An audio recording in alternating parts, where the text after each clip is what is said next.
An engineering company hired by the lawyers of the two collapse victims is offering some scathing criticism of the report. This afternoon, News 8's Joe McCoy spoke with the CEO of KCE Structural Engineers. The firm was on site in June collecting evidence. Joe joins us in studio and has more on what stood out. Yeah, good evening, Linda. CEO Allyn Kilsheimer has investigated hundreds of collapses, and today he simply did not hold back. He feels the work was done by people who flat out didn't know what they were doing. He also feels the city is hiding documents from the public and his engineering firm.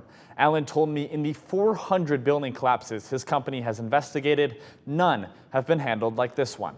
I've never been in a situation before where all the records from the city were not public knowledge. Allyn Kilsheimer and his company, KCE Structural Engineers, have investigated more building collapses than days in a year. But to Allyn, the one in Davenport may take the cake for the strangest. When you see those pictures, what is your reaction to that? Who the f let these guys do this? News 8 first spoke to Allyn when he and his team were gathering evidence from the collapse site in June. Allyn feels the city is not being fully transparent with its knowledge of the building's condition before it collapsed. He says lawyer Jeff Goodman, who is representing some collapse victims, has seen evidence of such not released to the public. Based on what Goodman found before the city shut all the papers down, there are letters to the city from the structural engineer that said this is an unsafe condition. There could be a collapse. The city was well advised that this was a very dangerous situation, it appears, based on what I've seen. Allyn isn't sure how city inspectors failed to realize the work being done wasn't adequate. The chief building inspector and his inspectors are supposed to watch what's going on, right?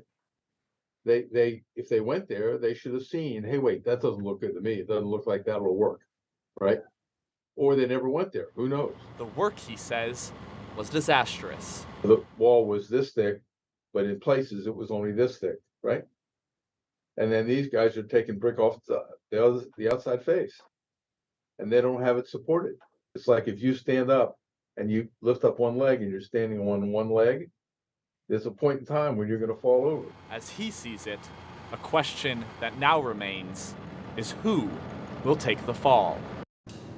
Allyn says he sees no part in the initial report where the city takes some responsibility. Linda, back to you. Thanks, Joe. News 8 reached out to the city for an interview, but they said no one was available at this time.